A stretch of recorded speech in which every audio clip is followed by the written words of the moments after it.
ஓம் சாந்தி. காலை முரளி 9/7/2026. சாராம்சம். இனிய குழந்தைகளே, விருட்சாதிபதியான தந்தை குரு திசையை உங்கள் மீது பார்க்க வைத்துள்ளார். நீங்கள் இப்பொழுது அழிவற்ற சந்தோஷ பூமிக்கு செல்கிறீர்கள். இனிய குழந்தைகளை, விருட்சாதிபதியான தந்தை குரு திசையை உங்கள் மீது பார்க்க வைத்துள்ளார். நீங்கள் இப்போது அழிவற்ற சந்தோஷ பூமிக்கு செல்கிறீர்கள். கேள்வி: எக்குழந்தைகள் அழிவற்ற குரு திசையை தங்கள் மீது அனுபவம் செய்கின்றனர்? இதனை எது சுட்டிக்காட்டுகின்றது? பதில்: வாழும் போதே தங்கள் சரீர உறவுகள் அனைத்தையும் துறந்து தாங்கள் ஆத்மாக்கள் என்ற நம்பிக்கை கொண்ட புத்திகளை உடைய குழந்தைகளே தங்கள் மீது குரு திசையை அனுபவம் செய்கிறார்கள். அவர்களை பற்றியே நினைவு கூறப்படுகிறது. நீங்கள் அதீந்திரிய சுகத்தை பற்றி அறிய விரும்பினால் கோபியரை கேளுங்கள். அவர்களின் சந்தோஷம் ஒருபோதும் மறையாது. பாடல். ஓம் நம சிவாய. ஓம் சாந்தி. குழந்தைகளான நீங்கள் தந்தையின் புகழை கேட்டீர்கள். இன்றைய தினம் குரு திசையின் தினம், அதாவது விருட்சாபதியின் தினம் என்று அழைக்கப்படுகிறது. இன்றைய தினமே குருவின் தினமாகிய வியாழன் எனப்படுகிறது. இது வெறுமனே குருவின் தினம் மாத்திரமல்ல, சத்குருவின் தினமாகும். வங்காளத்தில் மக்கள் இதில் பெருமளவு நம்பிக்கை வைத்துள்ளனர். மனித உலக விருட்சத்தின் விதை நினைவு கூறப்படுகிறது. இதனாலேயே அவர் விருட்சாபதி என்று அழைக்கப்படுகிறார். அவரே விதையும் பதியும் பதியும் ஆவார், அதாவது பிறவும் ஆவார். விருட்சத்தின் விதையானவர் தந்தை என்று அழைக்கப்படுகிறார். அவரிலிருந்தே விருட்சம் வெளித்தோன்றுகிறது.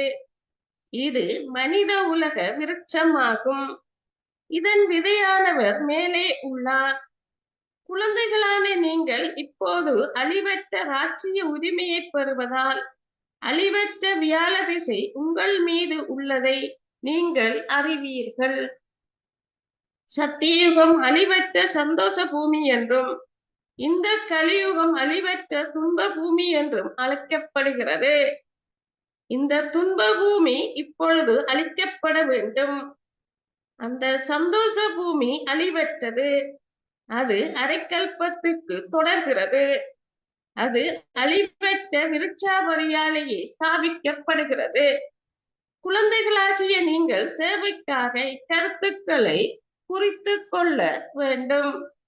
இவையே கண்காட்சிகளில் விளங்கப்படுத்தப்பட வேண்டிய பிரதானமான கருத்துக்கள் ஆகும். ஏனெனில் மனிதர்களுக்கு எதுவுமே தெரியாது.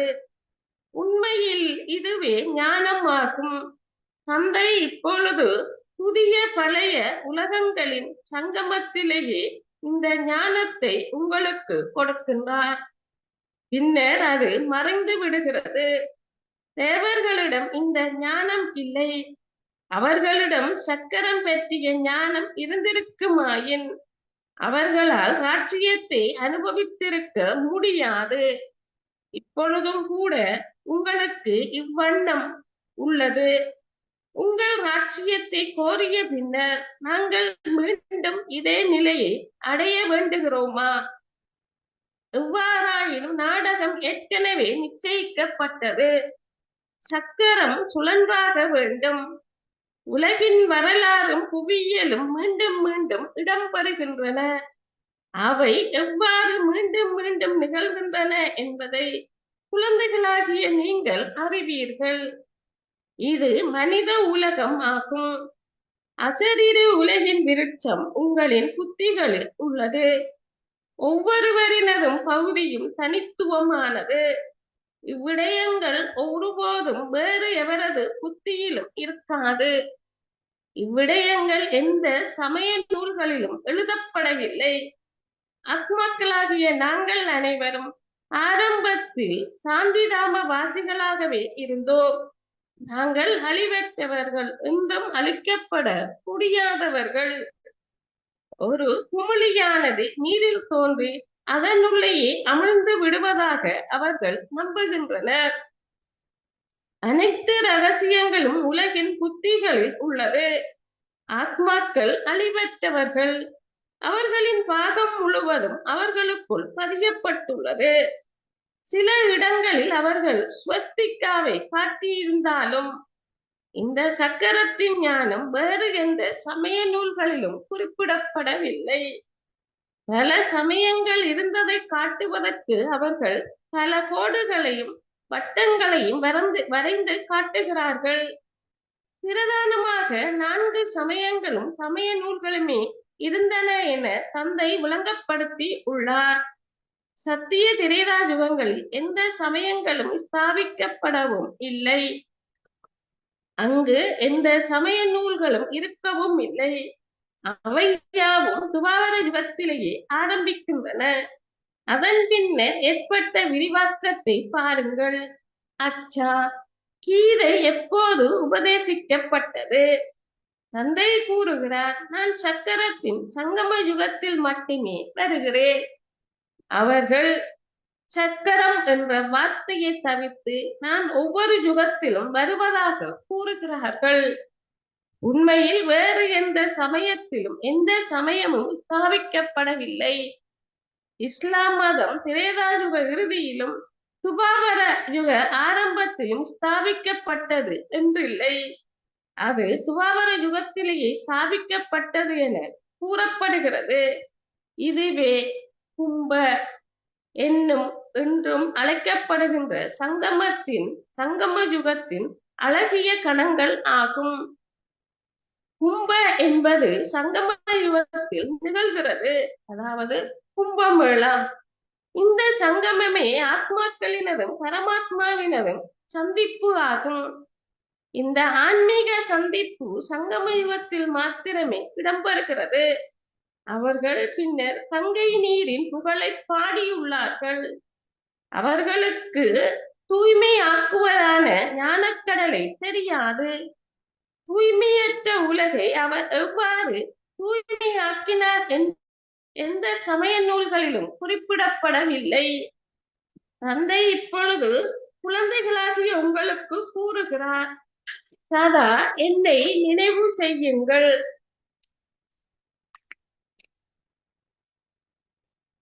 சரீரத்தின் சமயங்கள் அனைத்தையும் துறவுங்கள். இதனை அவர் யாருக்கு கூறுகிறார்? ஆத்மாக்களுக்கே கூறுகிறார். இதுவே மரணித்து வாழ்தல் ஆகும். ஒருவர் மரணிக்கும் போது அவரது சரீர உறவுகள் அனைத்தும் முடிவடைந்து விடுகின்றன. தந்தை கூறுகிறார், உங்களின் சகல சரீர உறவுகளையும் துறந்து நீங்கள் ஆத்மாக்கள் என்பதில் நம்பிக்கை வையுங்கள். நம்பிக்கை நிறைந்த ஆத்ம உணர்வுடைய புத்தியை கொண்டிருங்கள்.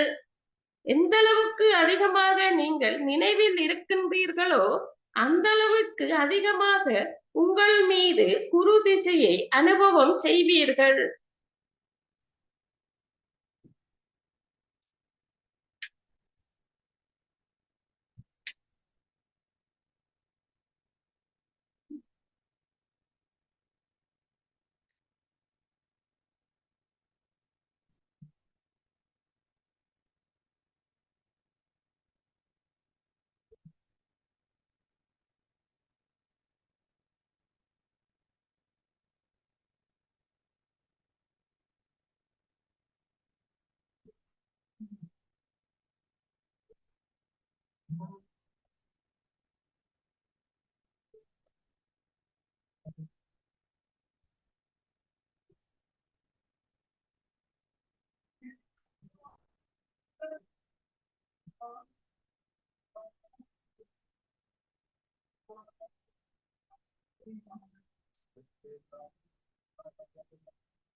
சிவபாபாவை எந்த அளவுக்கு நினைவு செய்கிறீர்கள் என சோதித்து பாருங்கள்.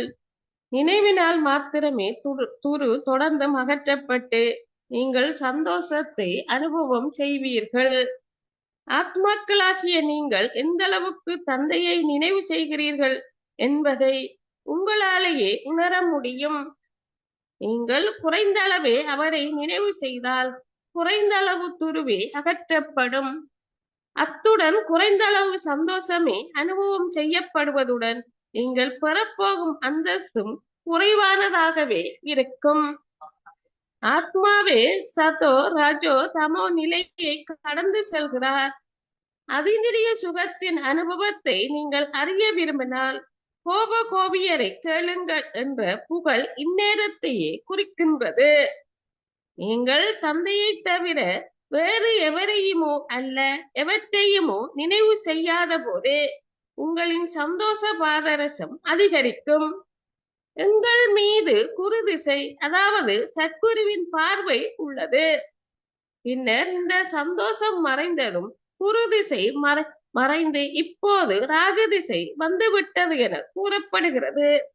பெரும் செல்வந்தர்கள் சிலர் பங்கு சந்தையில் வியாபாரத்தில் இறங்கிய பின்னர் கடனாளிகள் ஆகிறார்கள்.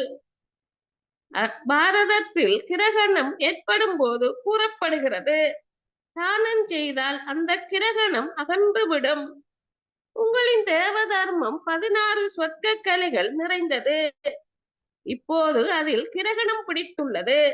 மக்கள் ராகுவின் சகுனங்களை அனுபவம் செய்யும் போது தேவ விக்கிரகங்களின் முன்னால் சென்று பாடுகிறார்கள், நீங்கள் சகல தெய்வீக குணங்களும் நிறைந்தவர்கள், நாங்களோ பாவிகள், ஏமாற்றுக்காரர்கள். கிரகணத்தின் சகுனங்கள் ஏற்படாததாலேயே அனைவரும் அவலட்சணம் ஆகிவிட்டார்கள் என்பதை நீங்கள் இப்பொழுது புரிந்து கொள்கிறீர்கள். ஒரு கோடு மாத்திரமே எஞ்சும் வரை சந்திரனும் தேய்ந்து செல்கிறது. தந்தை விளங்கப்படுத்துகிறார், தேவர்களாகிய உங்களின் உருவங்களும் உள்ளன. கீதையே ஆதி சனாதன தேவி தேவதா தர்மத்தின் சமய நூல் ஆகும். எவ்வாறாயினும் அவர்களுடைய சொந்த தர்மத்தை அவர்கள் அறியாதுள்ளனர். அவர்கள் சமய தலைவர்களுக்கான மாநாடுகளை நடத்துகிறார்கள். கடவுள் சர்வ வியாபகர் அல்ல என்பதை கூட அங்கே சென்று நீங்கள் விளங்கப்படுத்தலாம். அவரே எல்லையற்ற தந்தை. அவர் தனது குழந்தைகளுக்கு ஓர் ஆஸ்தியை கொடுப்பதற்காகவே இங்கு வந்திருக்கின்றார். சாதுக்களும் புனிதர்களும் ஆஸ்தியை பெறுவதில்லை. எனவே எவ்வாறு அவர்கள் இதை நம்ப முடியும்? குழந்தைகளான நீங்கள் மாத்திரமே ஆஸ்தியை பெறுகிறீர்கள். கடவுள் சர்வ வியாபகர் அல்ல என்ற பிரதான விடயத்தை நீங்கள் நிரூபித்து காட்ட வேண்டும். சிவனின் பிறந்த நாளும் உள்ளது. நீங்கள் இதனை சிவனின் பிறந்த நாள் என்றோ அல்லது உருத்திரரின் பிறந்த நாள் என்றோ அழைக்கலாம். உருத்திரனே ஞான ஜாகத்தை உருவாக்கினார், அவரே சிவன். இதுவே விநாசத்தின் சுவாலைகள் வெளிப்படுகின்ற அதே கீத ஞான ஜாகம் ஆகும். எவ்வாறு அசரீரியான பாபா உருத்திரரின் ஞான ஜாகத்தை உருவாக்கினார் என்பதை உங்களால் நடைமுறையில் பார்க்க முடியும். சரீரதாரியால் எதுவுமே செய்ய முடியாது. இதுவே பழைய உலகமும் முழுவதும் அர்ப்பணிக்கப்பட்டுள்ள எல்லையற்ற ஜாகம் ஆகும். ஏனைய அனைத்தும் லௌகீக ஜாகங்கள் ஆகும். இங்கு பகலுக்கும் இரவுக்கும் இடையிலான வித்தியாசம் உள்ளது. தந்தை கூறுகிறார், இதுவே உருத்திரரின் ஞான ஜாகம் ஆகும். விநாசம் நிகழ்ந்தாக வேண்டும். நீங்கள் முழுமையாக யோகியாகவும் ஞானியாகவும் ஆகி முழுமையாக சித்தி எய்திய பின்னரே சொர்க்கம் என்ற புதிய உலகம் உங்களுக்கு தேவைப்படும். அப்பொழுது நரகம் நிச்சயமாக அழிக்கப்பட வேண்டும். சுயராட்சியத்துக்காக அர்ப்பணிக்கப்படும் குதிரை என்ற வார்த்தைகள் சரியானவை. அவர்களும் ஒரு குதிரையை அர்ப்பணிக்கின்றனர். உண்மையில் இது உங்கள் ரதத்தையே குறிக்கின்றது. தக்ஷ பிரஜாபிதாவின் யாகம் பற்றிய கதையும் உள்ளது. விருட்சாபதியான தந்தை உங்களுக்கு கற்பிப்பதால் குழந்தைகளான நீங்கள் இப்பொழுது அதிக சந்தோஷத்தை அனுபவிக்க வேண்டும். எங்கள் மீது இப்போது குருதிசை இருப்பதால் எங்கள் ஸ்திதியும் மிக நன்றாக உள்ளது. பின்னர் நீங்கள் முன்னேறி செல்லும் பொழுது எழுதுகிறீர்கள், பாபா, நான் குழப்பம் அடைந்துள்ளேன். ஆரம்பத்தில் நான் மிகவும் சந்தோஷமாகத்தான் இருக்கின்றேன். ஆனால் இப்போது என்ன நடந்ததென்று தெரியவில்லை. இங்கு வந்து தந்தைக்கு உரியவராகுவது என்பது மகத்தான யாத்திரை ஆகும். மக்கள் தீர்த்த யாத்திரை செல்லும் போது பெருமளவு பணத்தை செலவு செய்கிறார்கள். இங்கு எதையும் தானம் செய்வது என்ற கேள்விக்கு இடமில்லை. நீங்கள் இங்கு பணத்தை செலவு செய்ய வேண்டியதில்லை. பாபா பிச்சை எடுக்க இருக்கல. பாபாக்கு ஒருத்தர் பணமும் போதும் தேவையில்லை. என்ன எங்கடத கொடுத்த வேண்டாம், எங்கட புத்தி அவரை நோக்கி இழுக்கும், அவ்வளவுதான். பாபா யார்கிட்டையும் கையேந்துபவர் இல்லை. அவர் வந்து ஒருமைட்டி பவர் இல்லையா? அது எங்கட கைய அவர்கிட்ட கொடுத்தது எங்கட பாக்கியமே ஒழிய அவருக்கு தேவைக்கெண்ட கையெடுக்கல. விளங்குதா? அவர் தேவைக்கு எந்த கையெடுக்கல. நான் வந்து சந்தருக்கு சேவை செய்வது எந்த பாக்கியம் ஒழிய அவருக்கு வேலை செய்ய நான் வரல. அவர் என்ன பாவிக்கிறதே என்னில் உள்ள கருணை. நான் வந்து சிங்கேரி சரி வரான்னு சொல்றதுக்கு நான் யாரு? நான் என்ன அவரை விட பெரிய ஆளா? அவர் வேற யாரையும் பாவிப்பார். இப்ப சொல்லுவாங்க கதிராமத்துல, நீங்க இல்லாட்டில் வேற ஒருத்தரும் செய்ய மாட்டாங்கன்னு சொல்லுவாங்க. சில பேர் மனப்பூர்வமா தான் சொல்லுவாங்க. ஆனா நான் நினைக்கிறது வந்து பாபா பாவிக்கிற அவருக்கு நம்ம இல்லாட்டி இன்னொரு ஆள் வராதண்டு இல்லை இல்லையாமா? அவர் வேண்டிய ஆள வேண்டிய விதமா பாவிப்பார். நம்மட அதிர்ஷ்டம் அவர் பாவிக்கிறார் அந்த இடத்துல நம்ம தெரிவு செய்த. அதுக்காக நான் இல்லாட்டில் இங்க ஒருத்தரும் செய்ய மாட்டாங்கன்ற அனவத்தை வழக்க அவர் எனக்கு ரைட் கொடுக்கல. அப்படித்தானே? அவர்றத அவர் எப்படியும் செய்வார். நான் விட்டுட்டு போவேன்ட்டு நான் வீம்பு யாருக்கு நட்டம்? எனக்கு தானே. அவர் யாரையும் பாவிப்பார். எத்தனை பெரிய ஆக்கள் எல்லாம் விட்டுட்டு போயிருக்கிறாங்க ஆரம்ப காலத்துல இருந்து இப்ப வரைக்கும். ஜக்கியா முன்னேறினது குறைஞ்சிருக்கா கூடியிருக்கா? முன்னேற்ற பாதை கூடியிருக்கா குறைஞ்சிருக்கா? கூடியிருக்கு. எவ்வளவு பெரிய அவச்சேவை நடந்தது, எவ்வளவு எல்லாம் நடந்தது.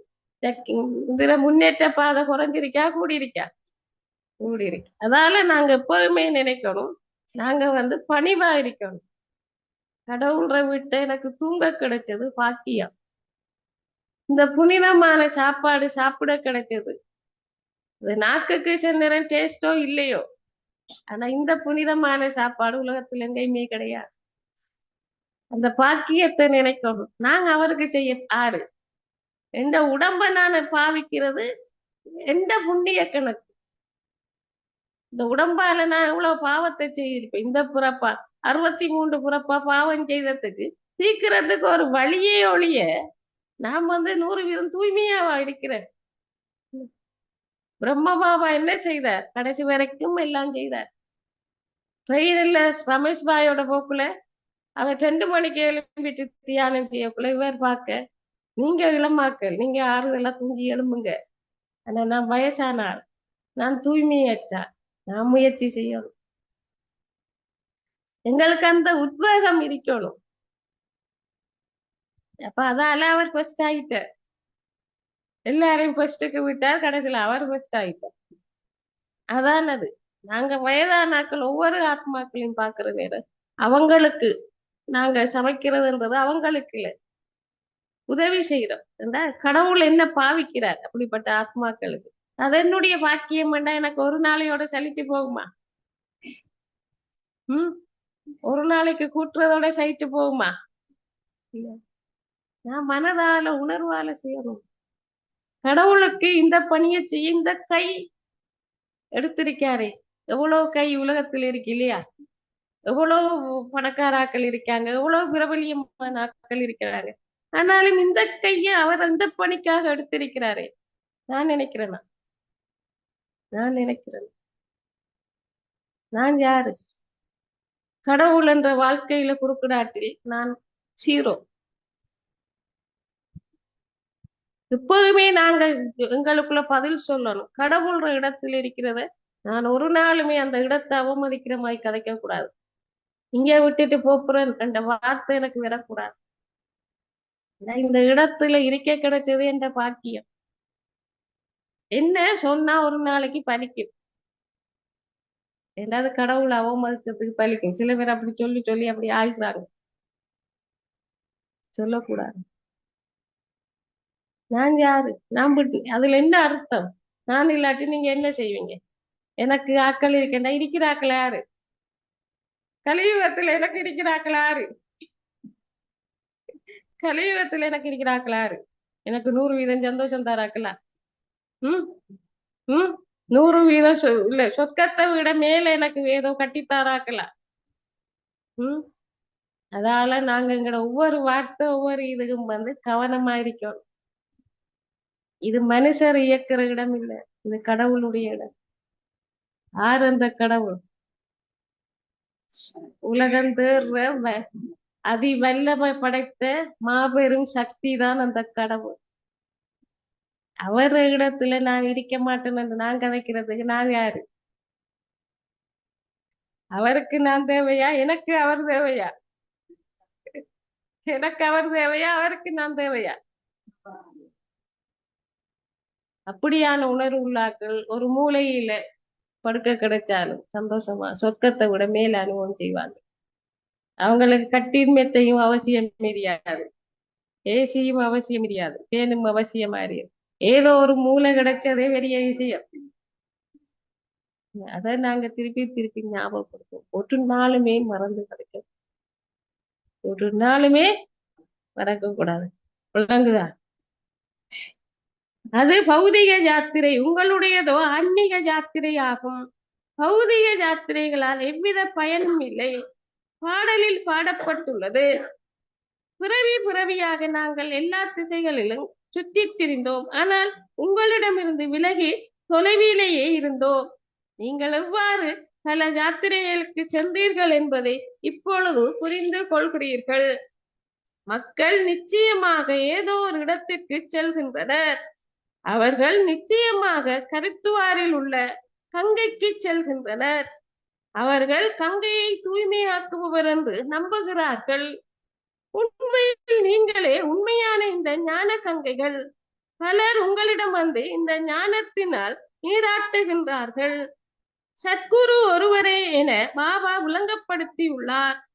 ஒரே ஒரு சத்குருவை தவிர வேறு எவராலும் அனைவருக்கும் சத்கதி அருள முடியாது. தந்தை கூறுகிறார், நான் ஒவ்வொரு சக்கரத்திலும் சங்கம யுகத்தில் வந்து உங்களுக்கு சத்கதியை அருளி உங்களை பூஜிப்பவர்களிருந்து பூஜிக்க தகுதி வாய்ந்தவர்கள் ஆக்குகிறேன். பின்னர் நீங்கள் பூஜிப்பவர்களாகவும் சந்தோஷமற்றவர்களாகவும் ஆகுகின்றீர்கள். இந்நேரத்தில் மாத்திரமே நீங்கள் இதனை அறிந்து கொள்கிறீர்கள். எங்கள் ராட்சியம் உண்மையாகவே அரைக்கல்பத்துக்கு நீடிக்கின்றது. பின்னர் துவாபர யுகத்தில் தேவர்களாகிய நாங்கள் பாவப்பாதையில் செல்கின்றோம். ராவண ராட்சியம் ஆரம்பித்த போதே பாவப்பாதை ஆரம்பமாகிறது. இதன் அடையாளங்கள் உள்ளன. ஜெகத்நாத் ஆலயத்துக்கு நீங்கள் சென்றால் அங்கு கருங்கல்லால் செய்யப்பட்ட உருவங்களை பார்க்கலாம். அவலட்சணமான தேவர்களின் விக்கிரகங்களை அவர்கள் வெளியே வைத்திருக்கின்றார்கள். முன்னர் அதன் அர்த்தத்தை நாங்கள் புரிந்து கொள்ளவில்லை. விகாரம் நிறைந்த மனிதர்கள் அவற்றை விகாரக் கண் கொண்டே பார்ப்பார்கள். ஆகையால் தேவர்களும் விகாரம் நிறைந்தவர்களே என்று அவர்கள் நினைக்கின்றார்கள். தேவர்கள் பாவப்பாதையில் சென்றதால் என்று எழுதப்பட்டுள்ளது. அவர்கள் அவற்றை தேவர்களின் ஆடைகளுடன் காட்டியுள்ளார்கள். இங்குள்ள தில்வாலய ஆலயத்திற்கு நீங்கள் சென்றால் சொர்க்கம் கூரையில் காட்டப்பட்டுள்ளதையும் கீழே தரையில் அவர்கள் தப்பசியாவில் அமர்ந்திருப்பதையும் எவ்வாறு அவர்கள் காட்டியுள்ளார்கள் என பார்க்கலாம். வேறு எவராலும் இந்த ரகசியங்கள் எதையும் புரிந்து கொள்ள முடியாது. பாபாவின் ரதம் மிகவும் அனுபவம் வாய்ந்தது. ஆத்மாக்கள் நீண்ட காலமாக பரமாத்மாவிடம் இருந்து பிரிந்திருந்தார்கள் என்பதை குழந்தைகளாகிய நீங்கள் இப்பொழுது புரிந்து கொண்டுள்ளீர்கள். முதலில் அவரிடம் இருந்து பிரிந்த நீங்களே முதலில் அவரை சந்திக்கவும் வருகிறீர்கள். ஸ்ரீகிருஷ்ணரே சத்தியயுக முதல் இளவரசர் ஆவார். ஸ்ரீகிருஷ்ணரது தந்தையும் இருந்திருக்க வேண்டும். அவர்கள் ஸ்ரீகிருஷ்ணரின் பெற்றோரை பற்றி அதிகமாக எதுவும் காட்டவில்லை. அவரது தந்தை அவரை ஒரு கூடையில் இட்டு தலைமேல் சுமந்து அவற்றை கடந்து சென்றார் என்று மட்டுமே அவர்கள் காட்டியுள்ளார்கள். சாட்சியம் போன்றவற்றை அவர்கள் காட்டவில்லை. அவரது தந்தைக்கு எந்த புகழும் இல்லாதிருப்பது ஏன்? ஸ்ரீகிருஷ்ணரின் ஆத்மா இந்நேரத்தில் கல்வியை மிகவும் நன்றாக கற்றதாலேயே அவரது பெற்றோரை விட அவரது புகழ் பெற்றோரை விடவும் உயர்ந்த அந்தஸ்தை பெற்றுள்ளார் என்பதை நீங்கள் இப்பொழுது புரிந்து கொள்கிறீர்கள். நீங்கள் ஸ்ரீகிருஷ்ணரின் ராஜ்யத்தில் இருந்தீர்கள் என்பதை புரிந்து கொள்கிறீர்கள். நீங்கள் சொர்க்கத்தில் இருந்தீர்கள். அதன் பின்னர் சந்திர வம்சத்தவர் ஆகினீர்கள். மீண்டும் ஒரு முறை சூரிய வம்சத்தவர் ஆகுவதற்கு நாங்கள் ஸ்ரீமத்தை பின்பற்றி தூய்மையாகி அதன் பின்னர் தூய உலகின் அதிபதிகள் ஆகுவோம். நீங்கள் ஒவ்வொருவரும் உங்களது சொந்த ஸ்திதியை பரிசோதித்து பார்க்கலாம். நான் இச்சரீரத்தை இந்த நேரத்தை விட நேர்ந்தால் இச்சரீரத்தை இந்த நேரத்தில் விட நேர்ந்தால் எதனை அடைந்திருப்பேன்? பேர பிள்ளைக்கு எல்லாத்தையும் கொடுத்து போட்டு அவங்களத்தான் இரவு பகலா பிரச்சனையோட சிந்திச்சு கொண்டிருந்தா இந்த நேரத்துல உடம்ப விட்டா என்ன கிடைக்கும்? என்ன கிடைக்கும்? என்ன கிடைக்கும்? பாபா பேர பிள்ளையிட்ட அன்பு காட்ட வேண்டான்னு சொல்லல, பற்றுத்தான் வைக்க வேண்டாண்டு. உங்களை பற்றி நீங்கள் ஒவ்வொருவரும் புரிந்து கொள்ளலாம். தந்தையை எந்த அளவுக்கு அதிகமாக நினைவு செய்கிறீர்களோ அந்த அளவுக்கு உங்கள் பாவங்கள் அழியும். மக்கள் ஏதாவது சிரமத்தையோ அல்லது துன்பத்தையோ அனுபவிக்கும் போதோ அல்லது கடனாளிகள் ஆகும் போதோ சாதுக்களின் சகவாசத்தை நாடி செல்கிறார்கள். அவர்கள் சமயப்பெற்றுள்ளவர் ஆதலால் எவரையும் ஏமாற்ற மாட்டார் என்று அவர்கள் கருதுகின்றனர். அத்தகையவர்கள் கூட 2 to 4 வருடங்களுக்குள் பெரும் செல்வந்தர்கள் ஆகிவிடுகின்றனர். அவர்கள் அதிக பணத்தை மறைத்து வைக்கின்றனர். நீங்கள் ஒவ்வொருவரும் விளங்கிக் கொள்வதற்கு உங்கள் புத்தியை பயன்படுத்தலாம். உங்கள் மத்தியிலும் பாபாவை மிக குறைவாகவே நினைவு செய்கின்ற பலர் உள்ளனர். ஆகையால் பாபா கூறுகிறார், உங்களுக்கே நீங்கள் நன்மையை செய்ய வேண்டுமானால் உங்களுடன் ஒரு குறிப்பு புத்தகத்தை வைத்திருங்கள். முழு நாளும் தந்தையை எந்த அளவுக்கு நினைவு செய்கிறீர்கள் என உங்கள் அட்டவணையை குறித்துக் கொள்ளுங்கள். சிலர் தங்களின் முழு வாழ்க்கை வரலாற்றையும் எழுதுகிறார்கள். நீங்கள் உங்களின் நினைவு அட்டவணையை எழுத வேண்டும். இதில் உங்களுக்கு நன்மை இருக்கின்றது. நீங்கள் பாபாவை நினைவு செய்யாவிட்டால் உங்களால் உயர்ந்ததொரு அந்தஸ்தை அடைய முடியாது. உங்கள் பாவங்கள் அழியாதிருக்கும் போது உங்களால் எவ்வாறு உயர்ந்ததொரு அந்தஸ்தை பெற முடியும்? தண்டனையை அனுபவம் செய்ய நேரிடும். தண்டனையை அனுபவிக்காதவர்கள் சிறந்த அந்தஸ்தை பெறுவார்கள். தண்டனையை அனுபவித்து குறைந்த அந்தஸ்தை பெறுவதில் என்ன பயன்? நீங்கள் தர்மராஜிடம் தண்டனையை அனுபவிப்பது உங்களின் கௌரவத்தை இழக்காமல் இருப்பதற்கு முயற்சி செய்யுங்கள். என்ன செய்யணும்? உடல், பொருள், ஆவி எல்லாத்தையும் பாபாக்கு அர்ப்பணிக்கணும். அப்பதான் என்னுடைய புத்தி தெளிவாகும். சிவபாபா இங்கு அமர்ந்திருப்பதை நீங்கள் பார்க்கிறீர்கள். ஆனால் இந்நேரத்தில் தர்மராஜன் கூட இருப்பார். நீங்கள் செய்த ஒவ்வொன்றிற்குமான சாட்சிகளும் உங்களுக்கு கிடைக்கும். சாட்சியோட அடி விழும். இதனை உங்களால் நினைவு செய்ய முடிகிறதா? அதற்கான தண்டனையை இப்போது அனுபவியுங்கள். அக்கணத்தில் அனுபவிக்கப்படும் தண்டனையானது பிறவி பிறவியாக நீங்கள் தண்டனையை அனுபவிப்பது போன்றிருக்கும். இறுதி நேரத்தில் ஒரு சிறு துண்டு சப்பாத்தியை பெறுவதில் என்ன நன்மை இருக்கின்றது? எவ்வித தண்டனையும் அனுபவம் செய்யப்படக்கூடாது. உங்களின் சொந்த ஸ்திதியை சோதித்து பாருங்கள். மக்கள் 6 அல்லது 12 மாதங்களுக்கான கணக்குகளை வைத்திருக்கின்றனர். சிலர் தினமும் தங்களின் கணக்கை எழுதுவார்கள். தந்தை கூறுகிறார், நீங்களும் வியாபாரிகளே. தந்தையுடன் இவ்வியாபாரத்தை செய்பவர்கள் மிகவும் அரிதாகவே உள்ளனர். உங்களிடம் பணம் இல்லாவிட்டாலும் உங்களின் சரீரமும் மனமும் உள்ளன. அவர் பங்கு தரகர் என்று அழைக்கப்படுகிறார். அவர் உங்களுக்கு அனைத்தையும் மாற்றித் தருகிறார். நீங்கள் உங்களின் சரீரம், மனம், செல்வம் ஆகியவற்றை அவரிடம் கொடுக்கிறீர்கள். அதற்கு பிரதிபலனாக அவர் உங்களுக்கு 21 பிறவிக்கான ஆஸ்தியை கொடுக்கின்றார். வாவா, நான் உங்களுக்கு உரியவன்.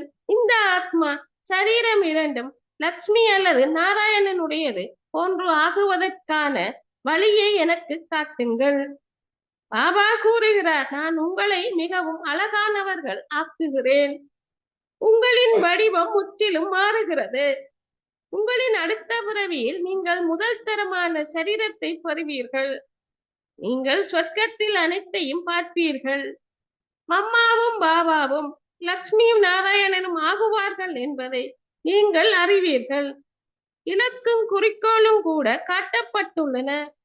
இப்போது நீங்கள் எந்த அளவுக்கு முயற்சி செய்கிறீர்கள் என்பதிலேயே அது தங்கியுள்ளது. நீங்கள் முழுமையாக முயற்சி செய்யாது குழப்பங்களை உருவாக்கி கொண்டிருந்தால் நீங்கள் உங்களின் அந்தஸ்தை அழித்துக் கொள்வீர்கள். நாங்களும் முயற்சி செய்யாம மற்றவங்களை முயற்சி செய்யறதுக்கு தடையா இருந்தா எங்கட உடம்பு வலிக்க பாபாவுக்கு விருப்பத்தோட சேவை செய்யும். அவர் செய்யறாரா இவர் செய்யறாருன்றெல்லாம் நமக்கு படக்கூடாது. இந்த சங்கமயத்துல நான் வருமானத்தை ஈட்டலும். எனக்கு கையில காசு இல்லாட்டி நான் எந்த உடம்பைத்தானே பாவிக்கணும். அது என்னுடைய புண்ணியம் தானே, என்னுடைய அதிர்ஷ்டம் தானே. கடவுளுக்கு வேறு இருந்தது. காலகாலமா மனுஷருக்கும் அவங்களுக்கும் வேலை செய்து இப்ப எங்களுக்கு என்ன மிஞ்சிருக்கு? என்ன மிஞ்சிருக்கு? எல்லாரையும் பார்த்து பார்த்து என்ன மிஞ்சிருக்கு? என்ன மிஞ்சிருக்கு? துன்பம் மட்டும்தான் மிஞ்சிருக்கு. அதை விட வேற ஏதாவது இருக்கா? பாபாவுக்கு பாவிக்கிறதுலயே நம்ம அளவை போடுவான். ஏன் அளவை போடுவான்? அளவு பார்த்தா போடணும். இருக்கிறது கொஞ்ச காலம். எவ்வளவு நாளைக்கு இருக்கும் தெரியும். உலகம் இன்னும் 10 வருஷம் இருக்குமான்னு நமக்கு சொல்ல தெரியாது. ஆனா 10 வருஷத்துக்கு நான் நிறைய புண்ணியம் சேர்க்கலாமா இல்லையா? சில பேர் சொல்றாங்க, ஒரு சிஸ்டர் சொல்றாங்க, நீங்க வேலைக்காரு மாதிரி வேலை செய்றீங்கன்னு சொல்லிட்டு போறாங்க. அதால எங்களுக்கு ஒரு சங்கடமாயிருக்கு. நான் சொன்ன சொல்றாக்கள் உங்களுக்கு ஏன் தேவை?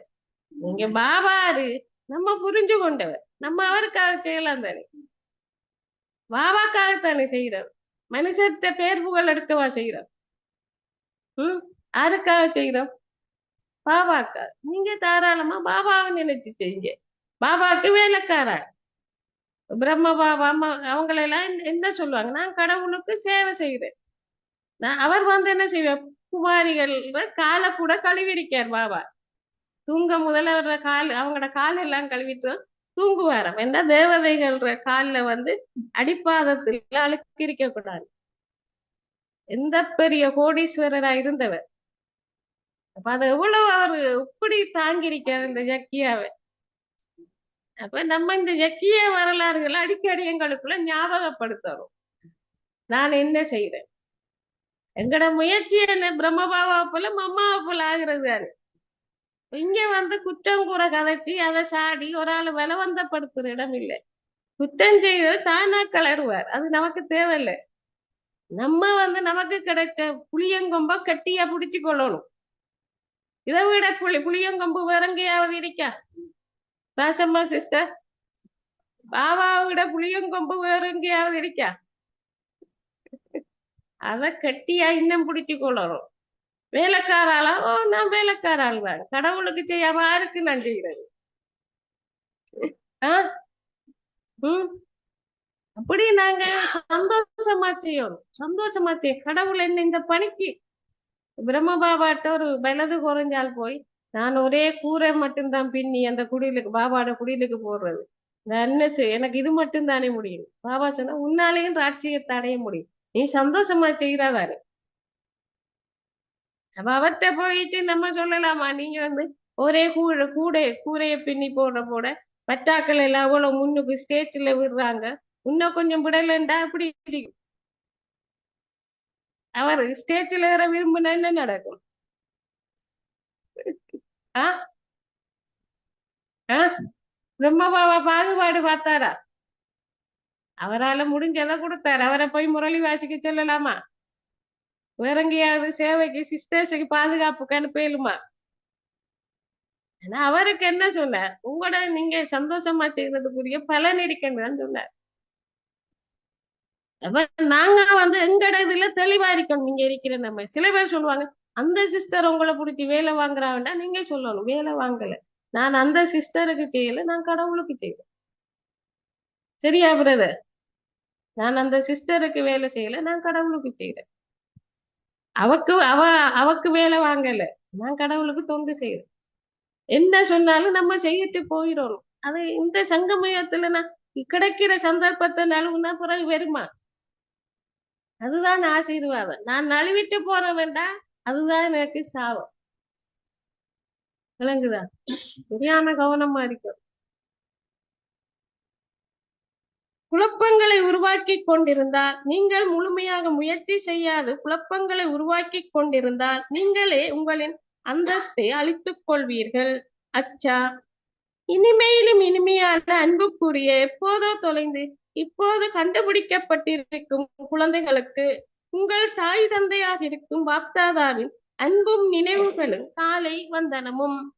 ஆன்மீக தந்தை ஆன்மீக குழந்தைகளுக்கு நமஸ்தே கூறுகின்றார். ஆன்மீக குழந்தைகளாகிய நாங்கள் ஆன்மீக தாய் தந்தைக்கு நமஸ்தே கூறுகின்றோம். தாரணைக்கான சாராம்சம் 1. உங்களின் சொந்த ஸ்திதியை சோதித்து பாருங்கள். உங்களின் சொந்த நன்மைக்காக தினசரி நாட்குறிப்பேட்டை வைத்திருங்கள்.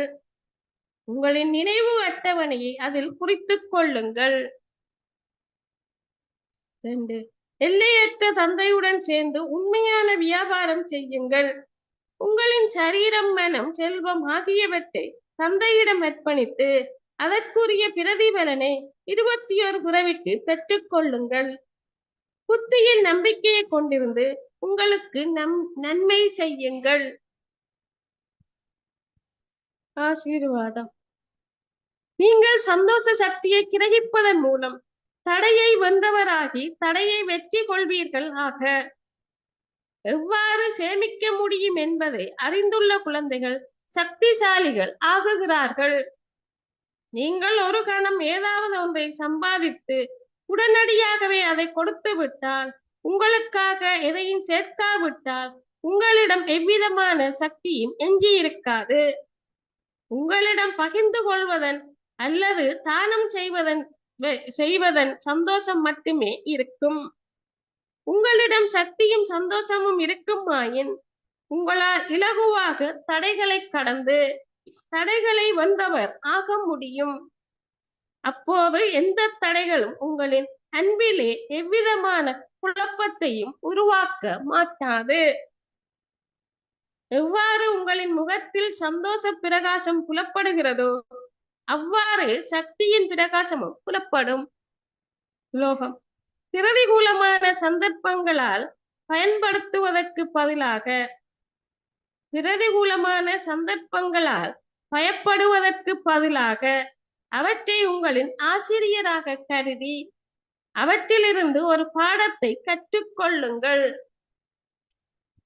அவ்வியக்த சமிச்சை.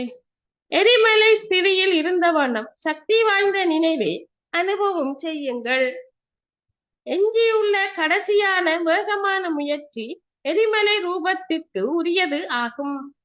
பாண்டவர்களால் யாதவர்கள் காத்திருக்கின்றார்கள்.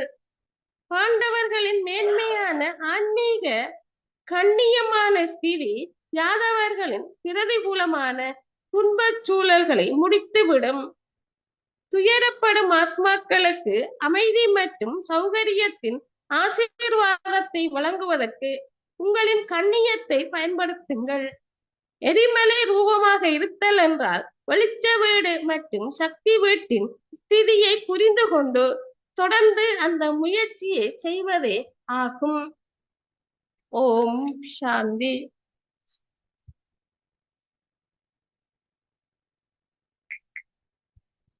என்னண்டா நாங்க ஆன்மீகத்துல முதலாவது வருஷம், 2வது வருஷம், 3வது வருஷம் இருக்கிற போதை 20 வருஷம், 25 வருஷத்துல சில நேரம் காணாம போகுது.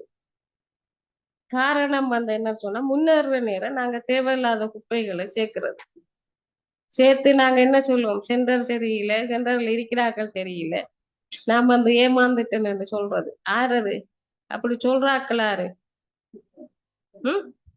ஆறாக்கள் அப்படி சொல்றாக்கள்? ஆறாக்கள் அப்படி சொல்றாங்க? அனுபவம் கிடைக்காதாக்கள். ஏன் அவங்களுக்கு அனுபவம் கிடைக்கல? என்னண்டா அவங்க செய்யற செயற்பாடுகள் ஏதோ பௌதிகமா எதிர்பார்த்து செய்யிக்காங்க. நான் கடவுளுக்கு இந்த கைய கொடுத்தது என்ற எனக்குரிய வருமானம் என்று நினைப்பில்லை. நான் உழவு செய்து அவருக்கு முன்னுக்கு வைக்கிறாங்க, இவரை முன்னுக்கு வைக்கிறாங்க. அந்த ஒரு சின்ன வட்டத்துக்குள்ள புலம்புனா என்ன விரிக்கும்? நம்மதான் நீ துறவி என்று வந்துட்டோம். அதுக்கும் எல்லையற்ற துறவி என்று பாபா சொல்ற.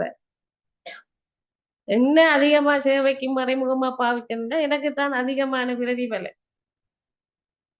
நான் தொண்டை கிளிய கத்தி ஞானம் கொடுத்தா இந்த தொண்டைக்குத்தான் பலம். எந்த முடங்கால் கடுக்க இருந்து சேவை செய்தா இந்த முடங்கால் தான் வச்சிரத்தால் ஆகும். ஆனா புழுங்கி வேலை செய்தனண்டா, புழுங்கி செய்தனண்டா வேலை செய்யக்குள்ள விழுந்து காலோடையும் வாய்ப்பு இருக்கு. அதனால நாங்க எங்களுக்குள்ள பரிசோதனைண்டா இந்த நேரம் இறுதிக்கணும்டா நான் எங்க போவேன் அதை யோசிக்கணும். மற்றவங்களை நினைச்சு புலம்பிக் கொண்டிருந்தா நான் எந்த நிலையை அடைவேன்? என்ன எடுத்தவர் யார்? நான் யாருக்கு சொந்தம்? நான் இங்க செறிவுகளை பார்க்க வந்தாளா, தொண்டு செய்ய வந்தாளா? செறிவுகளை பார்க்க வேண்டியவர் அதை சரியா பார்த்து அப்புறப்படுத்த வேண்டியாக்கள் அப்புறப்படுத்தி கொண்டுதான் போறார். அது அவர பணியை சரியாத்தான் போகுது. நமக்கு அந்த பணிக்குள்ள நம்ம போக தேவை. நம்மடது என்ன?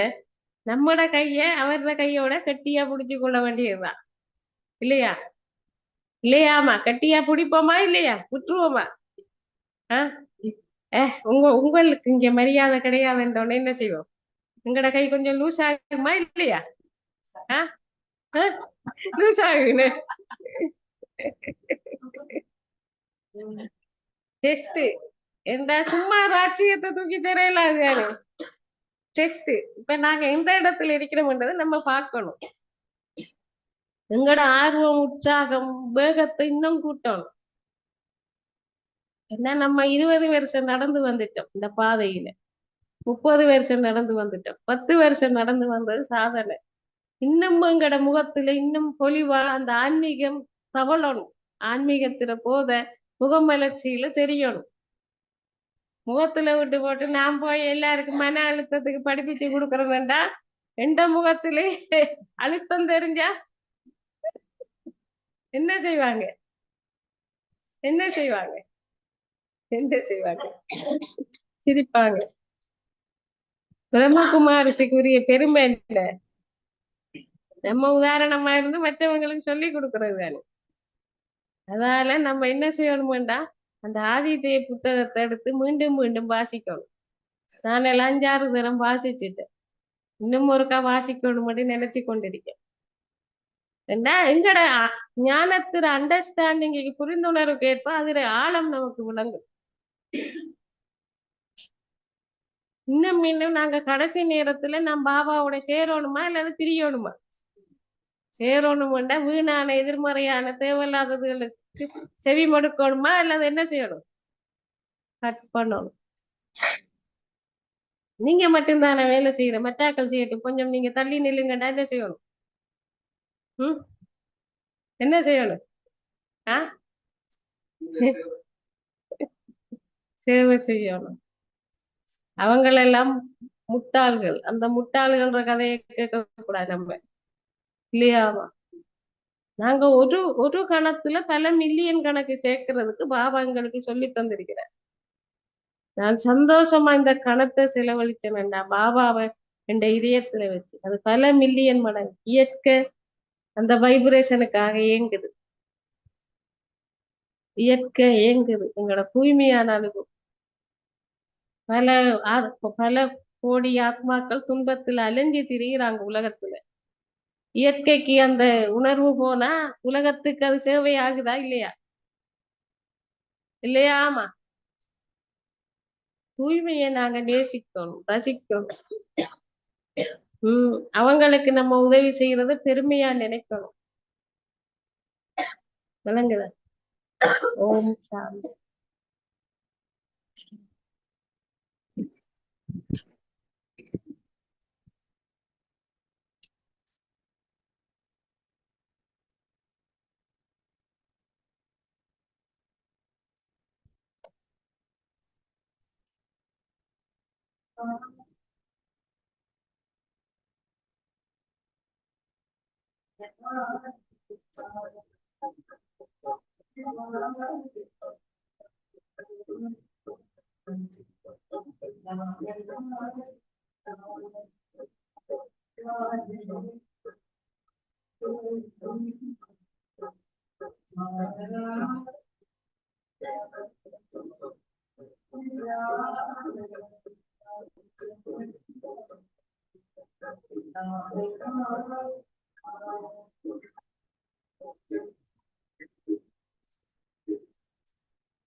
Iya.